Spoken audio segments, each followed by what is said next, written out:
How to play Wiser Ball. World Wiser Sport Committee is the highest level and leading organization of the Wiser sport in the world. First-term personnel of World Wiser Sport Committee were solemnly inaugurated at a ceremony held on March 2, 2013 at the headquarters of World Wiser Sport Committee in California, USA. This committee has produced this tutorial for the purpose of bringing the Wiser sport to the whole world. We have used simple explanations to help people learn and be able to play Wiser within the shortest possible time. We will show an animated movie of a simulated game. As the game is progressing, the basic rules of the Wiser game will be described and explained to you. Please note that the ball numbers mentioned in this simulated game are just examples. They are used to facilitate explaining the rules. In a real game, there is no need to play the balls in the same order as the ball numbers are played in this tutorial. A ball with any number can be played at any time.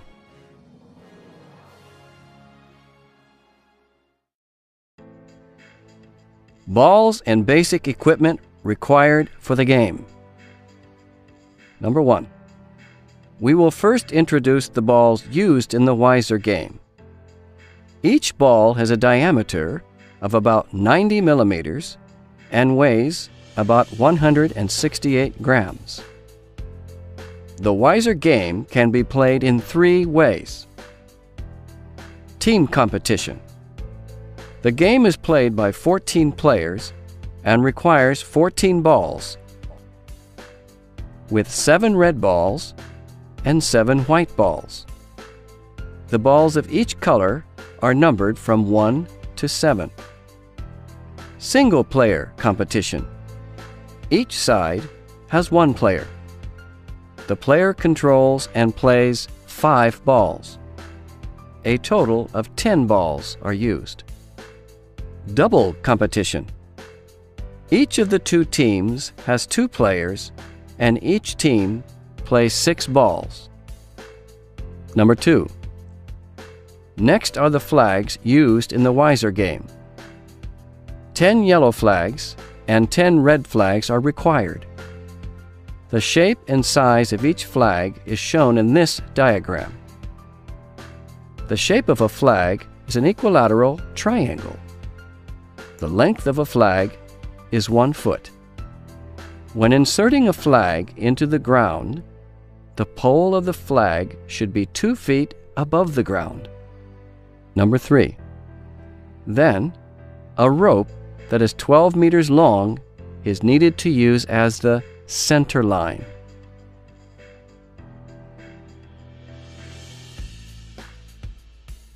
Standard playing field of an official game.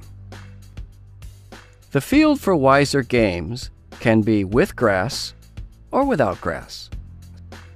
The grass can be tall or short. The field can have an uneven surface and can have randomly scattered rocks and stones.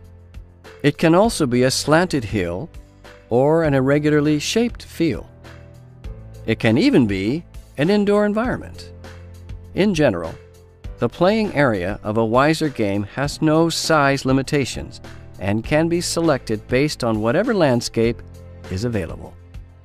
It can be as large as a golf course or as small as an indoor room. Whatever obstacles that already exist in the playing area may remain and be used in the game. Steps of setting up the game playing field. Step 1. Set the center line. The center line is set by laying a rope with a length of 12 meters. Step 2. Set the serving lines of the 2 opposing teams. The serving line of each team shall be 12 meters away from the center line. Each serving line is also 12 meters long. Standing positions of players before the game. The rules of the Wiser game are explained using an animated movie of a simulated team competition game. However, these rules are applicable to single-player or double-player games as well. The two opposing teams of a Wiser game are the red team and the white team. In team competitions, each team has 7 players. Each player uses one ball with his or her player number on it. When practicing, a team may have fewer than 7 players. In a team game, players of each team stand on the team's serving line. The team's captain is always player number 1 and stands at the center of the line. 3 players stand at each side of the captain. From the position that is closest to the referee, the order of players is 2, 3, 4, 1, 5, 6, 7. If player number 1, the team's captain, is eliminated from the game, then player number 2 will become the succeeding captain based upon the order of ball numbers. When player number 2 is eliminated, then player number 3 will be the successor, and so on. This is the order to be followed in all situations. At the start of the game, all balls are contesting balls. Players have the right to use such balls to launch attacks. How to serve the balls and set up the balls' positions. The order of serving between the two teams shall be determined by the drawing of lots. In this case, the white team has won the drawing and will serve first. The red team will serve next. The two teams will serve alternatively until all balls have been served. Within a team, the order of serving does not have to follow the order of ball numbers. There is no fixed direction, path, or distance for serving a ball. A ball can be served anywhere within the entire playing field. However, a team has to serve a minimum of 2 and a maximum of 5 balls beyond the center line. Otherwise, the serve will be disqualified. When serving, if the ball being served hits any ball of the opposing team or the player's own team, the serving will be regarded as invalid. The ball that got hit will be placed back to its original position. Then the player serving the ball will take back his or her own ball and serve again.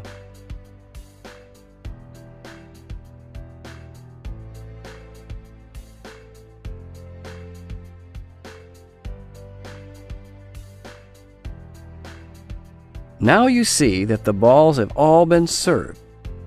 The white team has 2 balls past the center line, and the red team has 3 balls past the center line. So, both teams met the requirements in their serves.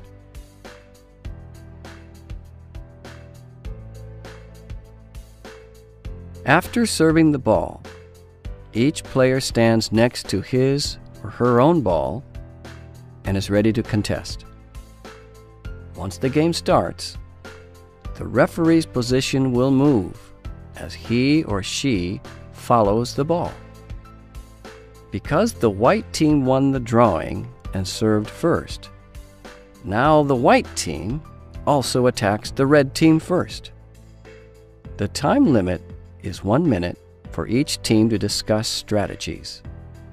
Now, player number 2 on the white team will attack after the white team's discussion. Before hitting a ball, the player must call out the ball number of the opposing team that he or she intends to attack. For example, before the white team's player number 2 attacks the red team's number 4 ball, he or she calls out, "I am going to hit red 4. This is to let the opposing team have the opportunity to intercept the attacking ball. As we see next, the white team's player number 2 launched the ball to hit the red 4 ball. The red 4 ball got hit. The referee ruled red 4 to be first locked. A yellow flag is inserted next to it. The sign of white 2 on the yellow flag indicates that this ball was first locked by white 2. When a contesting ball is hit, it will be first locked. A yellow flag will be inserted next to it. Now it's the red team's turn to attack.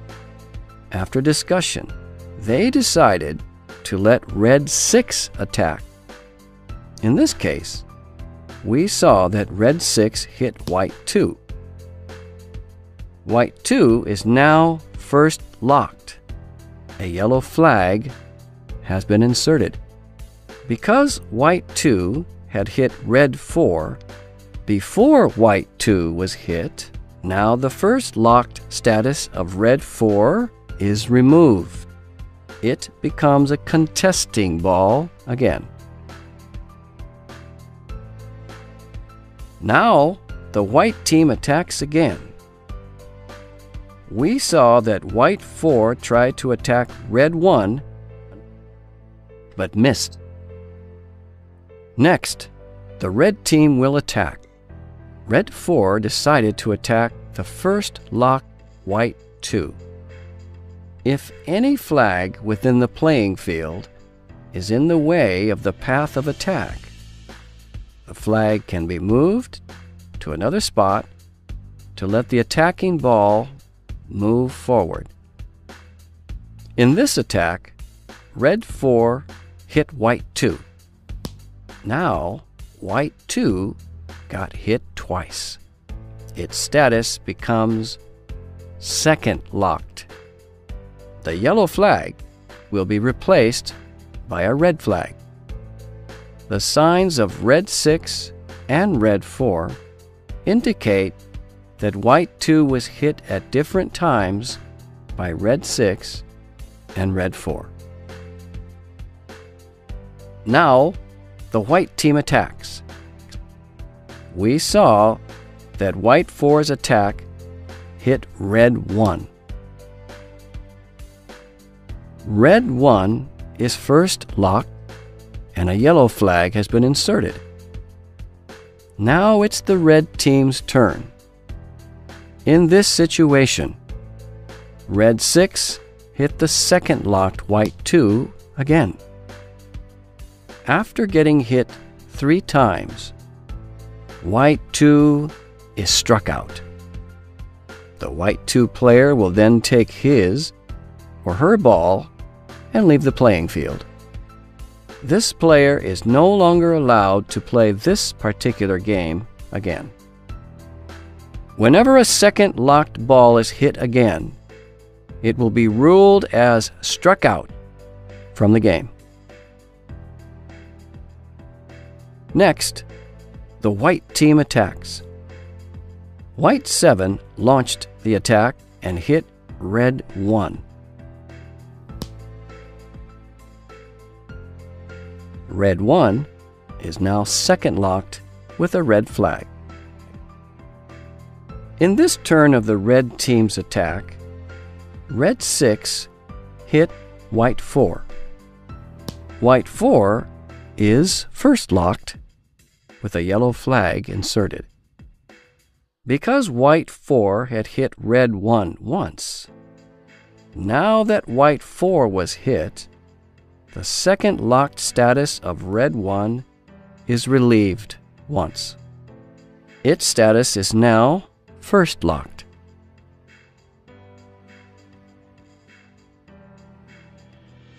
When playing the game, the player can also choose to set the ball instead of aiming to hit a ball of the opponent. The purpose of setting the ball is further overall victory.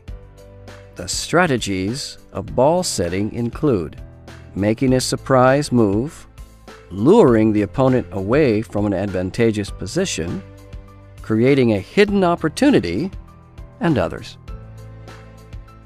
For example, now it is the white team's turn to attack. White 6 set the ball once.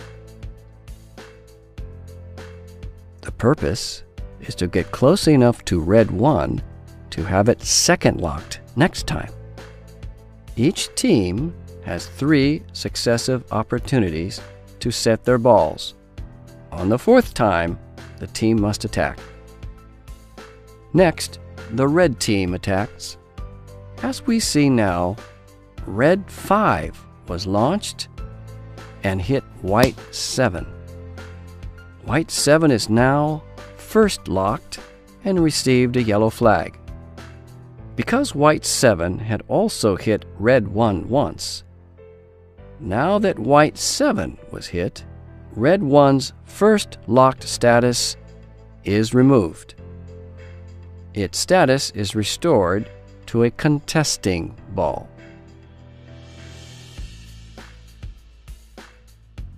How to set up the capture zone. As the 2 teams launch attacks and put up defenses against each other, eventually one of the 2 teams will have only 1 contesting ball left.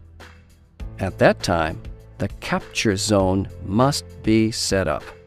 Without the capture zone, that remaining ball could go anywhere without limit and would never be hit. The capture zone is the rectangular area between the 2 teams' serving lines. Its range is 12 meters by 24 meters. How to reposition balls within the capture zone. After setting up the capture zone, the 2 teams must reposition the remaining contesting balls and locked balls inside the capture zone. The way to reposition is to pick up the balls from their original positions and then arrange them arbitrarily on a repositioning line that is 1 meter inside the team's serving line. The team that has more than 1 contesting ball left will reposition first. In this case, the red team first repositions the 3 remaining contesting balls, red 1, red 5, and red 7, and the first locked red 4. Then, the team with 1 contesting ball will reposition. Now the white team is repositioning the remaining contesting ball, white 5, and the 3 locked balls, white 3, white 6, and white 7.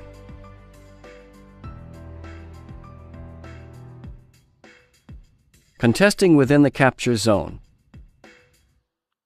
After completing the repositioning, the 2 teams will resume the contest within the capture zone. The team with 1 contesting ball left will attack first. In this case, the white team attacks first.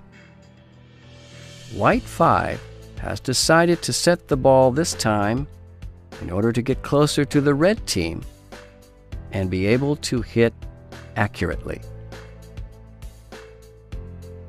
Next, it's the red team's turn to attack. They chose to let red 7 attack white 5. However, red 7 did not hit the target. Also, it went outside of the capture zone. A team will be penalized when a ball does not hit its target and goes outside of the capture zone. The team's repositioning line will be moved closer to the opposing side by 1 meter. Therefore, the red team's repositioning line is moved closer to the white team by 1 meter. Then, the launched red 7 ball is taken back and repositioned at the new repositioning line along with the other balls of the red team. Now it is the white team's turn. White 5 is going to attack red 5. The ball went forward but did not hit red 5. Also went outside the capture zone. At this time, the white team is also penalized. The white team's repositioning line is moved closer to the red team by 1 meter. Then, the launched white 5 ball is taken back and repositioned at the new repositioning line along with the other balls of the white team. When the two teams' repositioning lines are only 12 meters away from each other, if a ball goes outside the capture zone again, team's repositioning line will no longer be moved.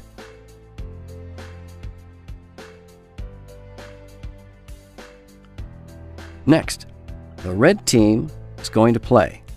Red 1 set the ball this time in a forward position in preparation to attack the white balls at a close range. Now it is the white team's turn. White 5 also set the ball to lure the red team to attack. The red team responded by setting the red 7 ball. The red 7 player set the ball behind red 1. Its purpose is to protect red 1 from being attacked. At this time, white 5 is being pressured by the advancing red balls.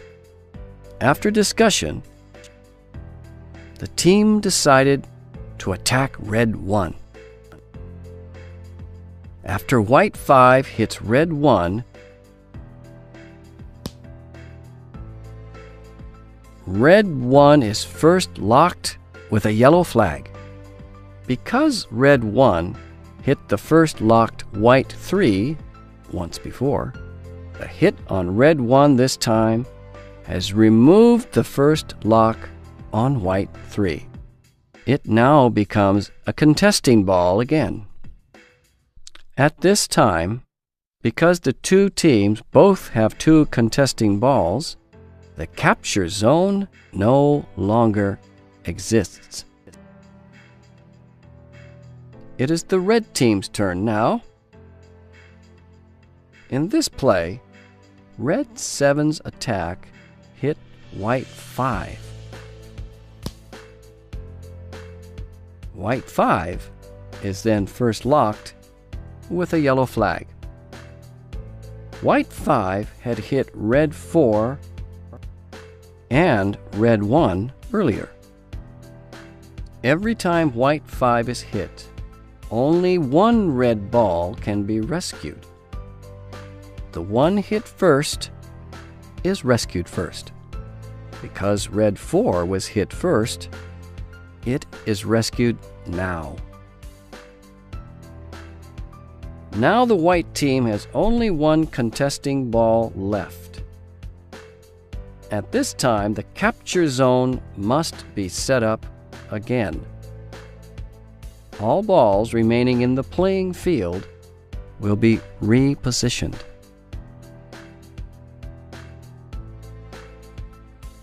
After repositioning one more time, the white team, which has only one contesting ball left, will attack first.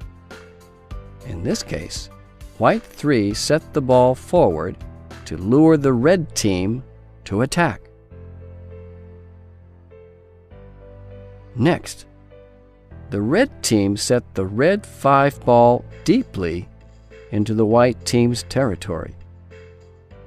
This is to take advantage of the white team's lack of defense at the rear and to be prepared to assault the white team's locked balls. Seeing the overall unfavorable situation, White 3 went back to attack Red 5 in a hurry.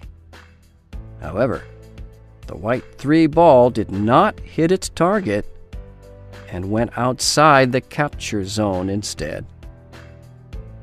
Because White 3 missed the hit and went outside the capture zone, the White team must suffer a penalty. Its repositioning line is moved closer to the Red team by 1 meter.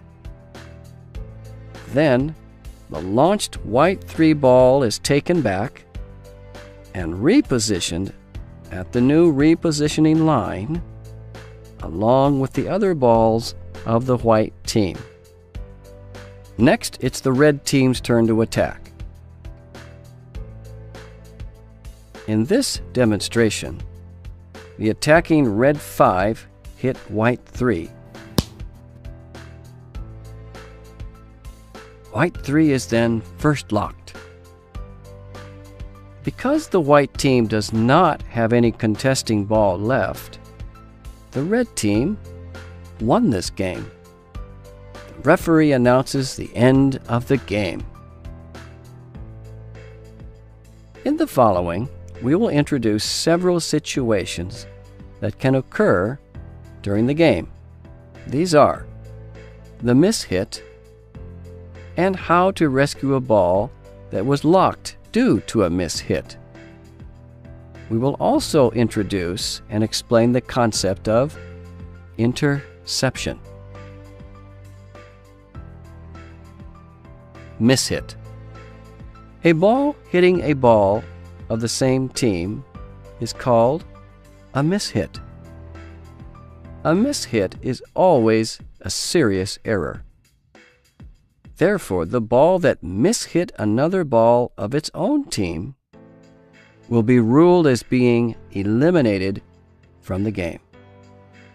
The status of the ball hit by a mishit is determined based on its prior status. If it was a contesting ball before being hit, it will now become first locked. If it was already first locked, it will be second locked now. Similarly, an already second locked ball will be struck out by a mishit. In this case, Red 7 tried to hit White 6, but missed. Instead, it mistakenly hit Red 5. This caused a mishit. Due to this mishit, Red 7 is ruled to be eliminated. Red 5, which was originally a contesting ball, is now first locked with a yellow flag. Please note here that because of the first lock status of Red 5 was caused by a mishit, the situation cannot be used to rescue White 7, which was first locked due to being hit by Red 5. White 7 can only be rescued if other contesting balls of the White team hit Red 5.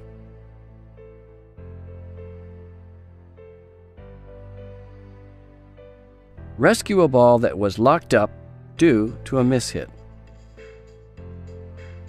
Next, it's the White team's turn to attack. The attack by White 6 hit Red 1, which is now first locked with a yellow flag. To rescue a ball of Team A that is locked due to a mishit, a teammate on Team A must hit any ball of the opposing team that has not locked any ball of Team A. That is because if there is any ball of the opposing team that has locked any ball of Team A, that locked ball must be rescued first. For instance, To rescue red 5, which is locked due to a mishit, the red team must hit any white ball that has not locked any red ball. In this case, the attacking red 2 hits white 5. White 5 is then first locked with a yellow flag. Because white 5 that was hit did not lock any red ball, red 5 that was mishit and first locked is now rescued. However, if white 6 had been hit, that opportunity could only have been used to rescue red 1, which was locked by white 6. That opportunity could not have been used to rescue red 5 that was mishit, because one hit can only rescue one ball. Interception. We now introduce the tactic of interception. Interception is the highest and most difficult skill used in the wiser ball game. It also creates the most exciting kind of competition. Interception refers to a quick blocking when the opposing team is launching an attack. Interception can be used at any time during the game. The types of interception are interception in the air, head-on interception, and lateral interception. For example, when a red ball is about to attack a white ball, another white ball can be used to make an emergency interception. Now, red 5 is going to hit white 3. At this time, the captain of the white team quickly gives an instruction, white 7, intercept. Within 2 seconds after the captain issues the instruction, the white 7 player must hold the ball in his or her hand and be ready to intercept. However, if the ball was not taken into his or her hand within those 2 seconds, the referee will void the intended interception. At the same time that red 5 is launched, white 7 is also quickly launched to intercept that red ball. Now, white 7 has hit red 5. The interception is successful. It protected white 3.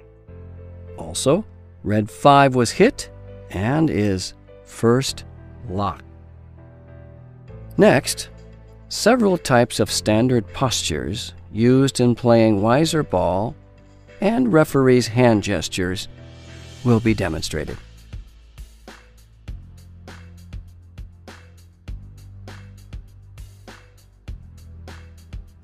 Now we will let athletes demonstrate several regular postures for playing the ball. First, the front foot should step behind the ball but should not be in contact with the ball. Then, you can hold the ball in the hand you regularly use to play the ball. Before you shoot the ball out, your back foot cannot step past the front foot. The basic ways of playing the ball are a rolling hit, a shooting hit, and a tossing hit.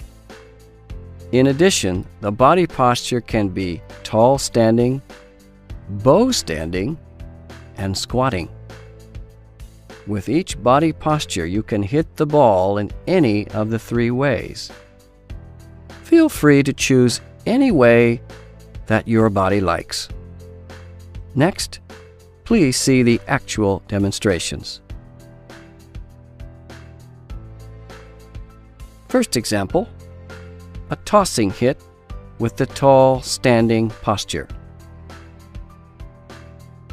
Now I am going to demonstrate tossing hit with the tall standing posture. I'll be attacking red 7.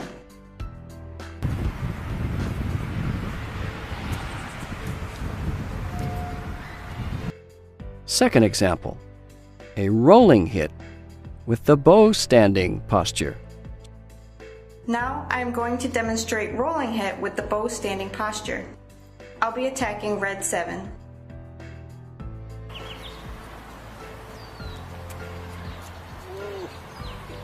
Third example, a shooting hit with the tall standing posture.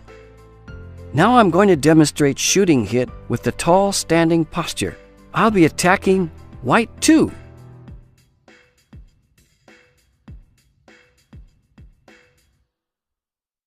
Fourth example, a shooting hit with the squatting posture. Now I am going to demonstrate shooting hit with the squatting posture. I'll be attacking white 3.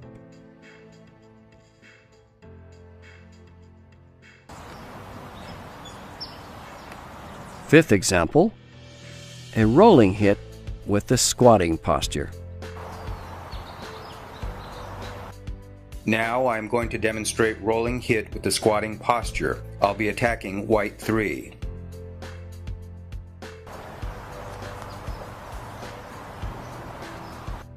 When actually playing, you can decide according to your own situation and choose the posture that you are used to or that is suitable for you to play. These postures are also to be used when serving or intercepting the ball. Next, we will demonstrate several types of referee's hand gestures during a Weiser game. Referee's hand gesture number 1, first lock. White 2, first lock, red 7.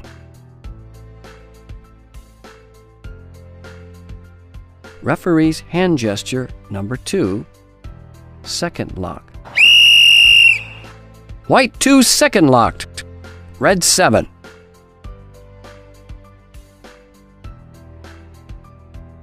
Referee's hand gesture number 3, strikeout. White 2, struck out, red 7.